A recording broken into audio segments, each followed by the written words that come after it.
Y comenzamos la clase de hoy día. Profe, antes de que comience la clase le quería preguntar algo. Dime, te escucho, déjame, ¿no? Comenzamos entonces. Ya, chiquillos, hoy día vamos a ver, aquí mantenemos los objetivos del programa, ¿verdad? Que tiene que ver con la interacción de consumidores y productores en el mercado, explicando cómo funciona este mercado. Y lo que vimos en la clase pasada, que ya lo comenzamos, que vimos algunos fenómenos que ocurren en el mercado, que son, acuérdense que vimos algunos conceptos básicos, y vimos también que lo que eran los monopolios, oligopolios, colusiones, por ejemplo, ya en que se ponían de acuerdo y se manejaba el mercado, fundamentalmente los precios y la producción, lo que va a salir a la venta, ¿ya? Entonces, se supone que el mercado debe funcionar solito, sin que nadie intervenga, ¿ya? A través de lo que es la ley de la oferta y la demanda, ¿ya? El Estado ni siquiera muchas veces debiera intervenir, pero nosotros sabemos que en ocasiones donde hay crisis o hay algún problema, el Estado entra muchas veces a intervenir en el sistema económico.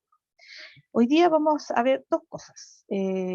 Algunos problemas que afectan al mercado, ¿ya? Ustedes tienen que haber escuchado hablar de la inflación, por ejemplo, que todos los meses se da un índice de inflación, por ejemplo, en Chile, ¿ya? Y el otro tema es el dinero. ¿Qué es y cómo lo utilizamos? ¿Ya? O sea, vamos a partir entonces. Lo primero que vamos a ver es la inflación, ¿ya? La inflación tiene que ver con que el precio de los productos va subiendo constantemente, ¿ya? Por eso se habla de un incremento generalizado Profe, y sostenido. ¿puede Dígame, poner el anterior, por favor? Que se me alcanzó a sacarle foto. ahí está. La Ya. inflación entonces es Ya. un fenómeno que ocurre y que es el alza, incremento de los precios de manera generalizada y sostenida. O sea, no es un tiempo nomás, sino que es constante en el tiempo. Esta alza de los precios afecta a los bienes, a los servicios, ¿ya? Y los ingresos de las personas se mantienen igual, ¿ya? Lo que reciben las personas se mantienen, los precios siguen subiendo. Por ejemplo, uno tiene una cantidad de dinero y hoy día uno puede ir no sé, al supermercado, ya vamos a suponer 20.000 pesos, hoy día compro una cierta cantidad de productos con 20.000 pesos. Hace 2 años atrás, con esos 20.000 pesos, yo cualquiera podía adquirir más productos que los que puedo comprar hoy día, ¿ya? Entonces, los precios han ido subiendo constantemente. Hay productos que prácticamente no bajan de precio, siempre están subiendo, ¿ya? Y a eso se le llama inflación. Entonces, con esa misma cantidad que yo antes compraba más productos, hoy día compro menos. Por lo tanto, el dinero va perdiendo su poder adquisitivo, ¿ya? O sea, lo que yo compro es menos. Entonces, adquiero menos bienes. Ahora, ¿cuáles son las causas más comunes de esta inflación? Son el aumento de la demanda de bienes por sobre la oferta, ¿ya? Es decir, hay más demanda o la gente necesita más de un producto que la oferta que hay de ese producto, por lo tanto el precio tiende a subir, ¿ya? También el aumento de la cantidad de dinero impreso en una economía, es decir, acuérdense que los países, los estados tienen esa capacidad de eh, imprimir, ¿ya? Y a la vez inyectar más dinero en una economía, ¿ya? Entonces, al haber más dinero, también se plantea que se produce más inflación, ¿ya? O sea, no es la solución cuando dice, hoy no hay dinero, no hay liquidez, vamos a hacer más dinero, vamos a imprimir más dinero y vamos a lanzar a la economía más dinero. Esa no es la solución porque produce inflación, ¿ya? Dice, cuando la inflación es progresiva, o sea, siempre está ahí aumentando y sustancial, tiende a generar incertidumbre en las decisiones económicas. En un país en que la inflación es altísima, ningún inversionista va a ir a poner su plata ahí, porque corre muchos riesgos, ¿ya? Entonces ahí, y normalmente los países necesitan que se invierta, ¿ya? En distintas situaciones. Estoy hablando de las economías que generalmente son de tipo mixta o de tipo más bien capitalista, liberal. ¿Ya? Entonces, eso va a hacer. Y se llama inflación porque los precios van subiendo, se van inflando, subiendo, subiendo, subiendo. Por eso se habla de inflación. ¿Ya? Y aquí hay una imagen bien clarita. Los sueldos se mantienen ahí y los precios suben, suben, suben. Y se alejan más entonces de las personas. ¿Ya? Justo encontré una imagen que es clara para explicar el fenómeno de la inflación. ¿Ya? Los sueldos quedan fijos, se mantienen y en el caso son los ingresos y los precios van subiendo cada vez más y suben precios de todo, ¿ah? De los productos básicos, de todo, todo, medicamentos, todo va subiendo. ¿Ya? Aquí hay uno que ha impresionado, ¿ah? Pero aquí se hace una comparación, lo que cuesta comprar esta carne, que ahí no sé, es más de 1 kilo eso, pero la cantidad de dinero que se requiere para adquirir ese producto. ¿Por qué? Porque el dinero perdió su poder adquisitivo. Uno puede tener una cantidad de dinero enorme, pero no compra pocas cosas. ¿Se fijan? Y aquí hay otra más, estas son de Venezuela. En Venezuela no hay inflación, hay una hiperinflación. Aquí hay un papel higiénico, un confort y la cantidad de dinero que requiere de comprar un confort. Ya el dinero, entonces los precios suben, suben, suben, suben. Ahí suben, no todos los meses, suben en el mismo día, van cambiando de precio los productos. ¿Ya? Entonces ahí es complicado. Y hay una cajera ahí con todos los dineros, la cantidad de dinero que está ahí. ¿Ya? Y estos son de 100 bolívares. ¿Ya? Ahora, aquí yo encontré información del 2020 y los países con menos inflación, es decir, que los precios tienden a subir menos, ¿ya? Y hay países de distintos lugares acá, Europa, Oceanía, Asia, ¿ya? Medio Oriente, ¿se fijan? Hay de distintos lugares, ¿ya? Entonces, ahí son los que menor inflación tuvieron en el año 2020. Y ahí están ubicados también donde se encuentran estos países. Ahora, los que tuvieron mayor inflación, Venezuela está en el primer lugar aquí. Aquí dice un 6.500%. ¿Ya? Le sigue Zimbabue, que está aquí en África, Sudán también, en África, el Líbano en Medio Oriente, Surinam acá en América, Argentina, que tiene una alta inflación también, Irán, Sudán del Sur, mismo, y Yemen y Haití. ¿Ya? Entonces son los países que tienen mayor inflación, en donde los precios suben, pero así como les digo, en el caso de Venezuela se habla de una hiperinflación. ¿Ya? Y aquí tenemos, miren, fíjense en el valor de los billetes, estos fueron este año, si no me equivoco, fueron emitidos, ¿ya? En Venezuela.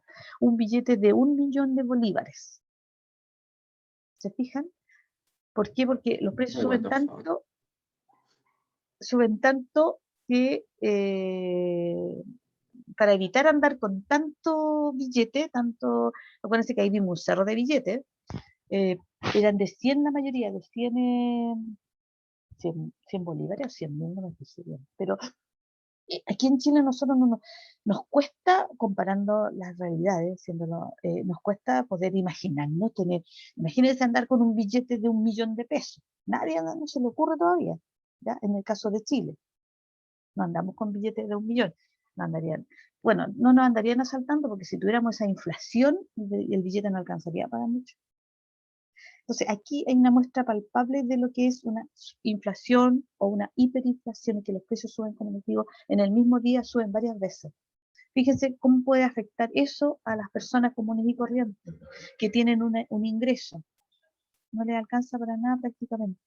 ¿Se fijan? Y por eso esa es una de las razones que mucha gente, por situaciones económicas, mucha gente de Venezuela está saliendo a otros lugares, a otros países. Hay procesos de migración bastante altos.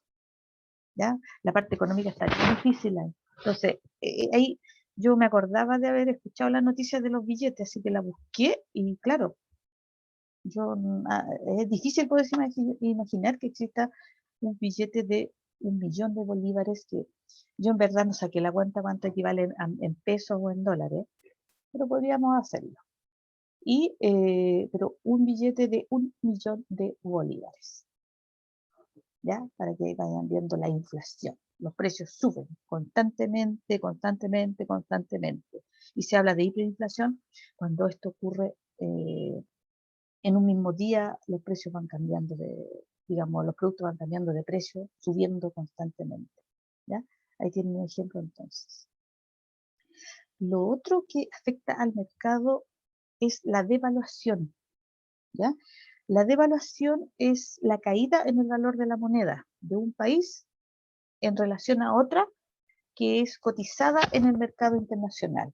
En general, las monedas de los países se comparan con monedas como el dólar estadounidense, el euro y también el yen japonés, ¿ya?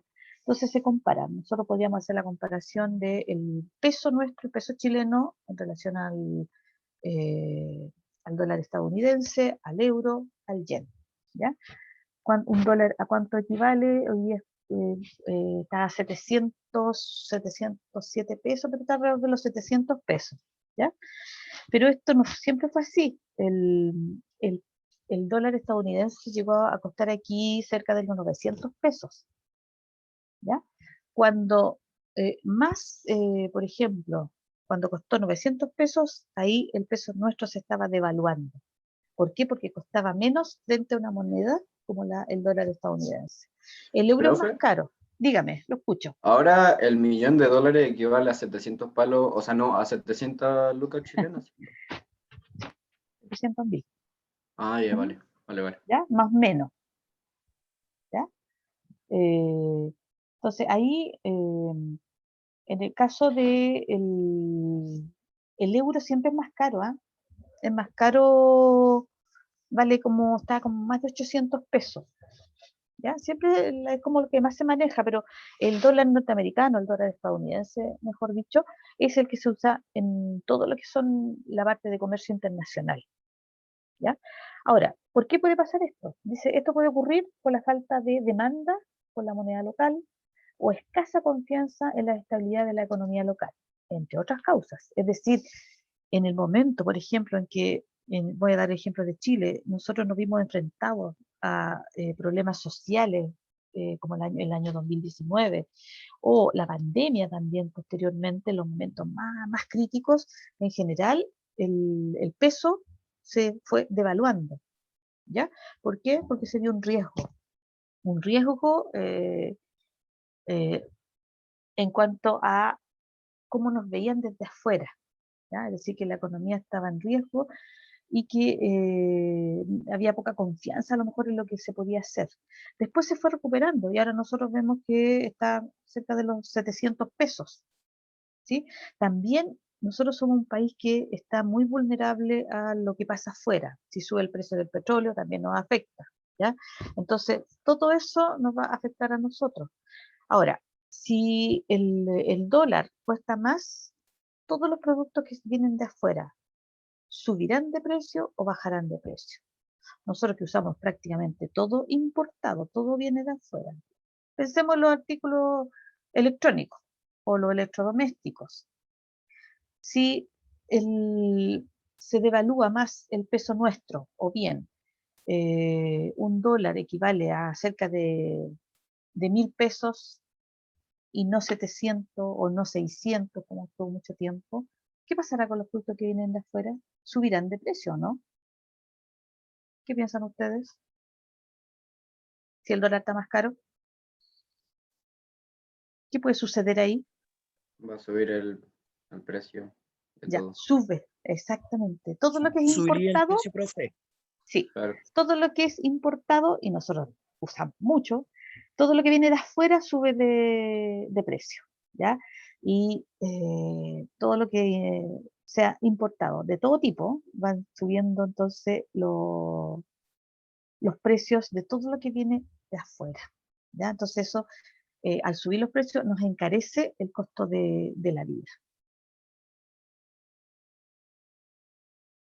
Ya. Y aquí yo busqué imagen de las monedas más devaluadas, en este caso fue el 2019, ¿ya? Y aparecen varias que están más devaluadas por ejemplo, está el peso argentino, el real brasileño, la lira turca, el won surcoreano, el forint húngaro, el peso colombiano y la libra. ¿Ya? Estas se devaluaron, son las que más fueron devaluadas, o sea, frente en este caso al dólar, ¿ya? Al dólar de Estados Unidos. Y en el caso de la región de América, ¿ya? Aquí aparece el real, esto es del 2020, el otro era del 2019, esto del 2020, aparece el real brasilero, el peso chileno, el peso colombiano, el sol peruano y el peso argentino. ¿Ya? Esto es de 2020, ¿sí? De enero a febrero de 2020. Son las que más fueron devaluadas frente al dólar estadounidense. Ahora, tenemos la inflación que sube los precios, tenemos la devaluación que baja el valor de la moneda local frente a una moneda más fuerte de uso internacional como el dólar estadounidense. Y hay otro fenómeno que es la deflación. La deflación es lo contrario a la inflación. Dice, es el descenso global del nivel de los precios durante un periodo prolongado. También algunos le llaman inflación negativa. ¿Ya? Dice, se produce cuando la oferta de bienes y servicios en una economía es mayor a la demanda. ¿Ya? O sea, hay mucha oferta de varios productos, un determinado producto, mucha oferta y poca demanda. Cuando hay mucha oferta y poca demanda, los precios tienden, en este caso, a bajar, porque hay harto producto y poca demanda. Entonces, los precios tienden a bajar de manera constante. Eso se llama deflación, ¿ya? Y se produce entonces ya sea porque hay una oferta abundante, una demanda insuficiente, ¿ya? Hay mucho producto, poca demanda, entonces los precios tienden a bajar. Es una deflación. Ahora, ¿qué producen todos estos fenómenos? Un impacto en los salarios, ¿ya? En los ingresos. En el caso de la inflación, los ingresos, los salarios, se mantienen prácticamente igual. En el caso de Chile, se reajustan los salarios, por ejemplo, estoy hablando a nivel general, según el IPC, una vez al año, ¿ya? Estoy hablando en el sector público, perdón. En la parte privada, ahí la gente negocia, pero también muchas veces se le aplica que se aumenta los ingresos según el IPC, ya una vez al año. Ahora, si se producen estos fenómenos de devaluación, de inflación, dice, disminuye la inversión en el sector productivo. ¿Por qué? Porque pensemos, si uno es inversionista, si yo tengo los recursos para invertir, uno no va a invertir en un país en que haya una inflación así importante, ¿ya? Tampoco voy a invertir en un lugar donde el peso o la moneda local esté devaluándose cada vez más porque algo está sucediendo, ¿ya?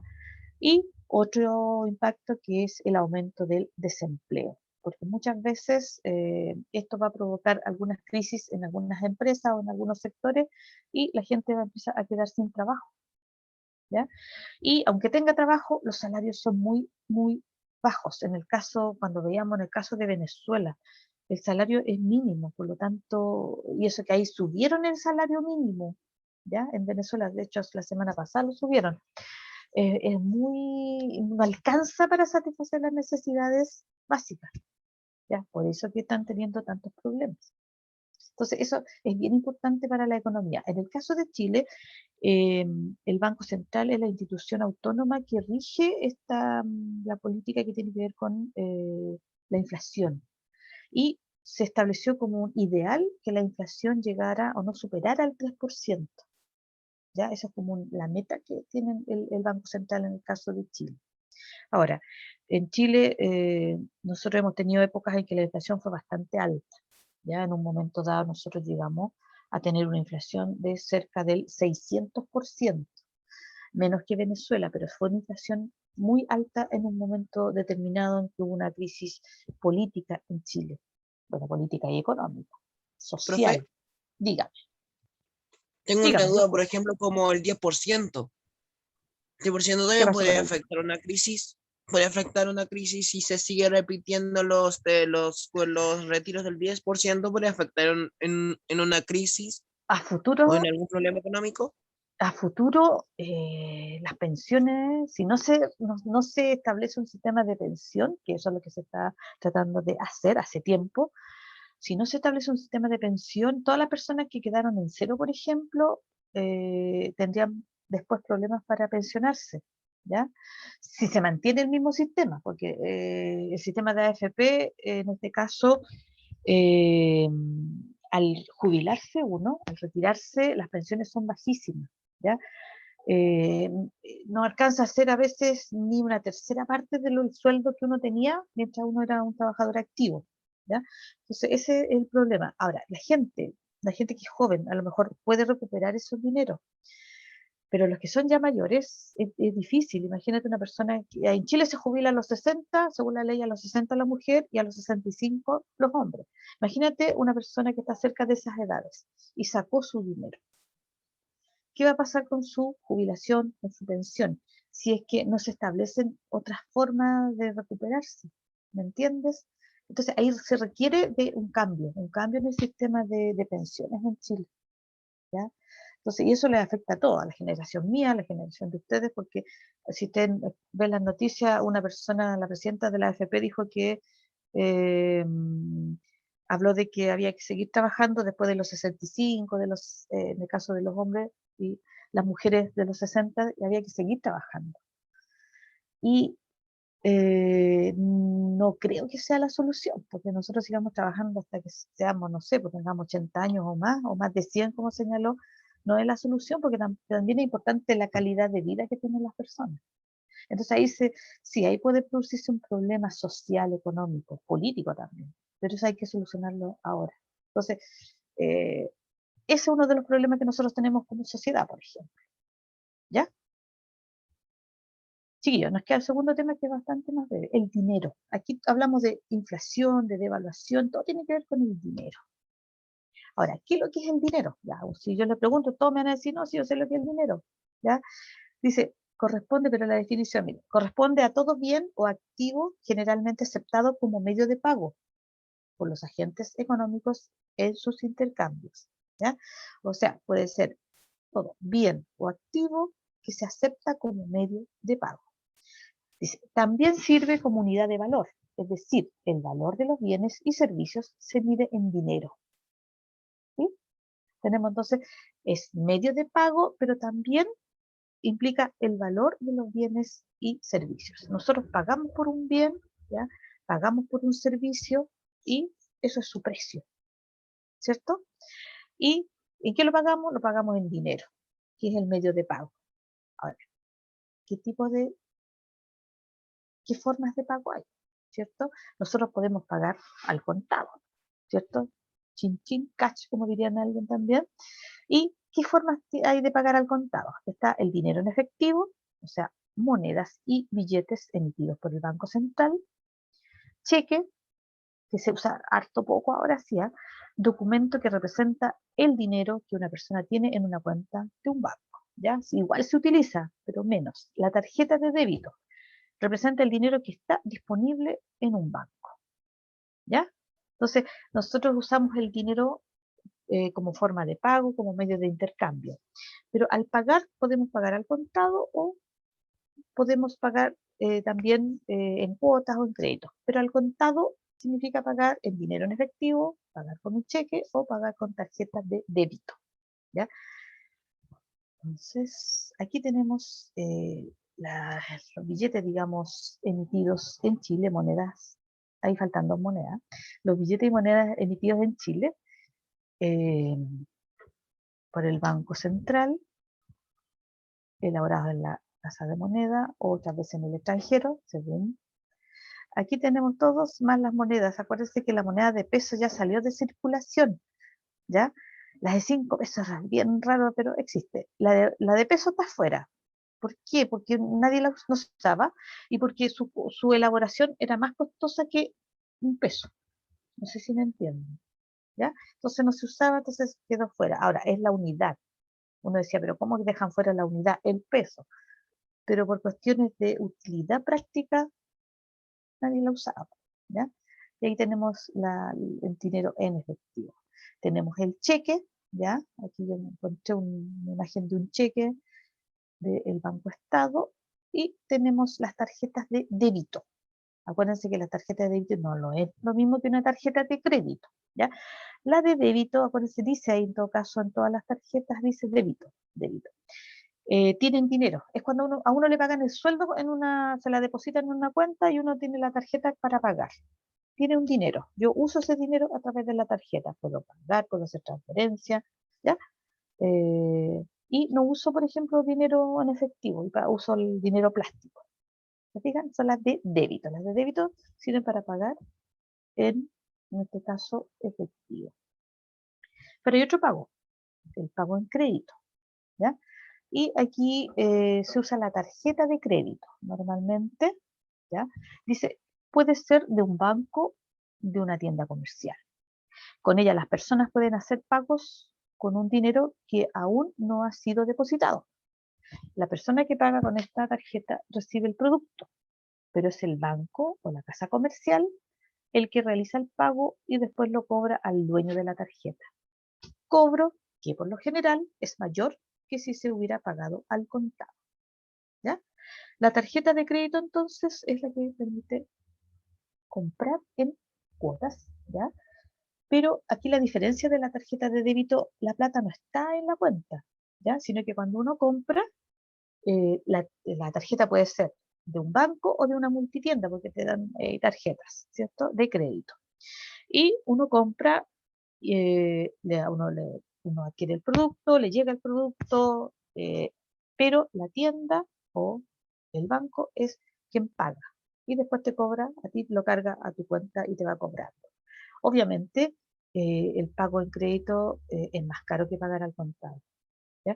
A menos que uno pague, existen las modalidades en que uno paga 3 cuotas eh,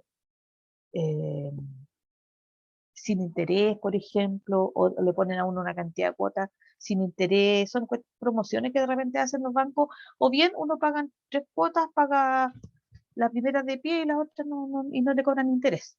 Son cuestiones que uno puede utilizar la tarjeta de crédito. Pero si uno la usa para pagar, no sé, 6 cuotas, 10 cuotas, 12 cuotas, 24 cuotas o más, ¿no? Que es la alternativa que muchas veces te dan, ahí uno paga, mientras más cuotas, más interés es el que se paga, ¿ya? Y eso, por eso se cobran más, es el negocio también, ¿ya? Entonces esa es la tarjeta de crédito. Aquí yo encontré esta imagen, hay varias, de bancos, hay de distintas empresas, ya tiendas comerciales que le dan a uno tarjetas de crédito y que uno las puede utilizar para pagar, ¿ya? En cuotas. Pero hay otras formas también, ¿ya?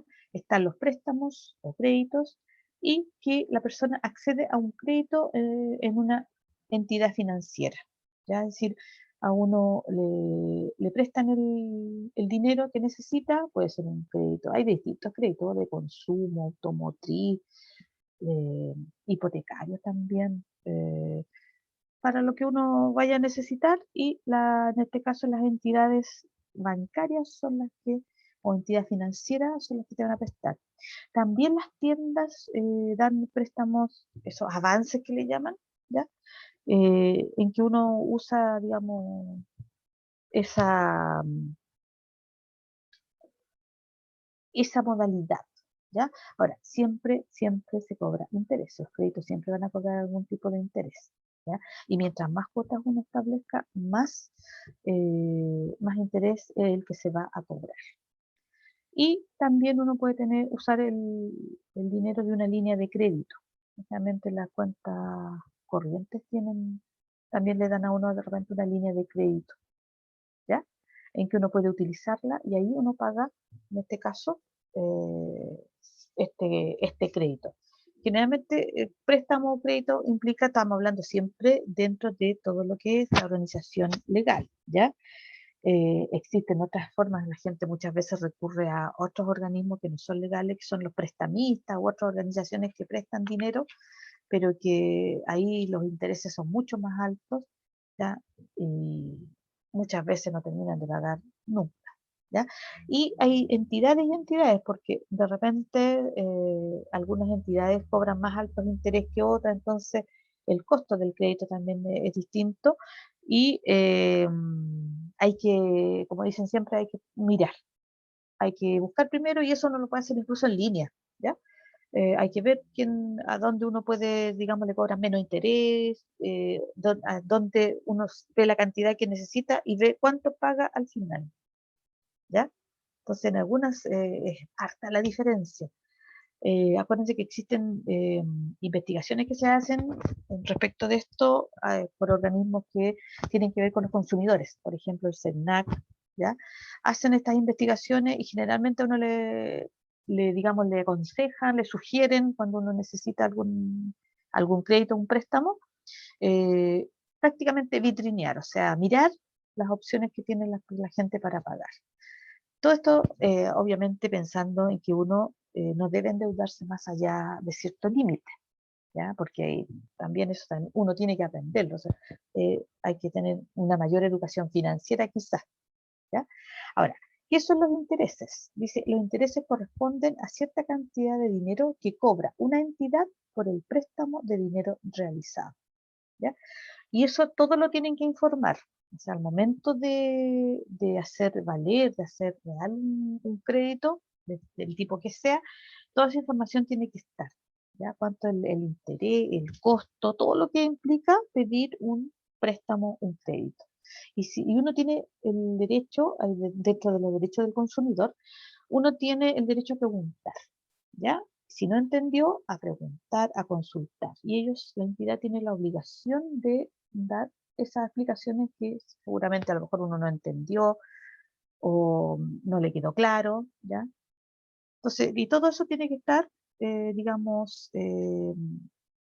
autorizado, hay una superintendencia de la entidad financiera, así no es todo, cada entidad no funciona por sí misma sola, sino que está regulada, ¿ya? Hay instituciones que regulan los bancos, las financieras, las mismas casas comerciales que muchas veces también dan esos avances, ¿ya? Prestan esos avances, no los dan, uno los devuelve, ¿ya? Entonces, esos chiquillos, ¿ya? Entonces, esto del dinero es bien importante, como les digo, como educación financiera para uno también, ¿ya? Ustedes están en cuarto medio, por lo tanto, se manejan con algunas cosas, después cuando ya trabajen, o cuando ya trabajan, pero ya cuando entren al mundo laboral, derechamente, también tienen que manejarse con este tipo de información, ¿ya? Entonces, dos formas de pago, al contado o en crédito. Y al contado están, como vimos, pagar en dinero en efectivo, pagar con tarjetas de débito, con cheque que tiene menos uso en este momento. Si nosotros hubiéramos hecho esta clase hace unos años atrás, el cheque era uno de los que más se usaba. Y de hecho, uno normalmente les enseñaba en clases presenciales a qué tipo de cheques habían y cómo se llenaban, cómo se hacía. Porque muchas veces a uno le pagaban con cheque o uno tenía que ir a cobrar algo y hay que saber cómo funcionaba. Entonces, uno le enseñaba a los alumnos a hacer ese tipo de cosas. Ahora el cheque es bien poco utilizado, pero se sigue haciendo. Entonces, cheque, dinero en efectivo y también lo que son las tarjetas de débito. El dinero en efectivo, nosotros sabemos que en este momento es súper peligroso andar cargando dinero en efectivo y altas cantidades. O sea, los bancos, donde uno sea, lo pueden marcar, lo asaltan. Y nosotros hemos visto que muchas veces la gente pierde la vida porque son asaltados para quitarles la plata. Y a veces son, como alguien me decía, retiro el 10% o otros dineros porque vendieron algo, porque recibieron una herencia, etcétera. ¿Se fijan? Y lo mejor es usar otro tipo digamos, de formas para cobrar algo en este caso y no andar con tanto dinero encima, porque se expone uno. Y lo otro son, como dijimos ya, los pagos en crédito con la tarjeta de crédito, que es distinta a la de débito, ¿ya? Y lo que son los préstamos o el uso de la línea de crédito, y tener clarito los intereses, ¿ya? Eso, chiquillos, por ahora no sé si tienen alguna duda. Vamos a dejar de compartir. Vamos a ver, déjenme ver el chat. No, profe, ninguna duda, pero ¿para usted qué es mejor usar una tarjeta débito o crédito? Yo digo que la de crédito, ¿cierto? Es que la de débito